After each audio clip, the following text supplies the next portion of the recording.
L'ascèse qui est de veiller, que le Seigneur lui-même nous recommande. Veillez et priez. Matthieu 26, 41, Marc 13, 33. Est une technique de prière. La prière est déjà donnée à notre cœur, fût-ce de façon cachée. Il nous faut être en veille et porter toujours nos regards vers le Christ, vers cet Esprit Saint qui y réside, dans ce cœur qui est le lieu où l'amour de Dieu y rayonne.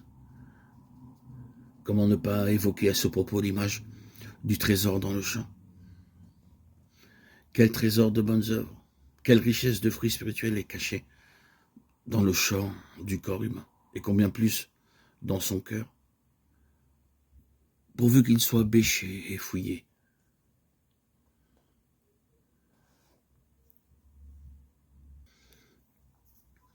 La raison et l'intelligence, qui sont propres à l'homme, peuvent devenir, aidés par la grâce, la source de toutes les bonnes œuvres.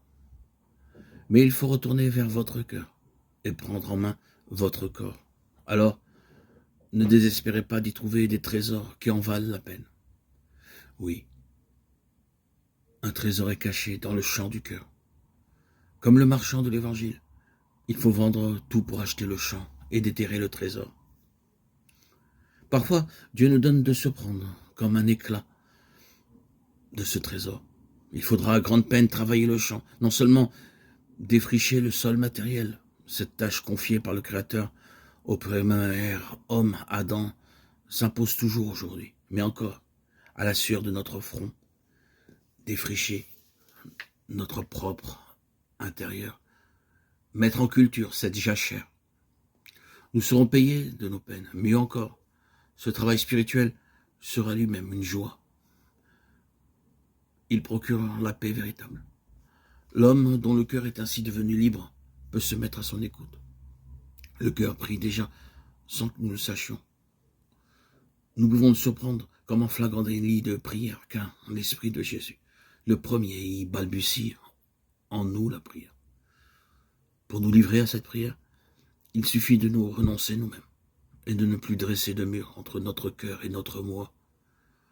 Nous ne sommes pas cette image de nous-mêmes que nous avons construite avec tant de peine. Quand nous aurons jeté ce masque devant Dieu, nous découvrirons notre vrai moi. Nous regarderons stupéfaits et émerveillés. Comment n'avions-nous jamais soupçonné ce que nous étions en réalité et ce que Dieu avait choisi pour nous? Comme elle est belle, notre véritable image, celle que Dieu porte toujours en lui et qu'il désire tant nous révéler. Dans son amour, il a respecté notre liberté. Il a préféré attendre.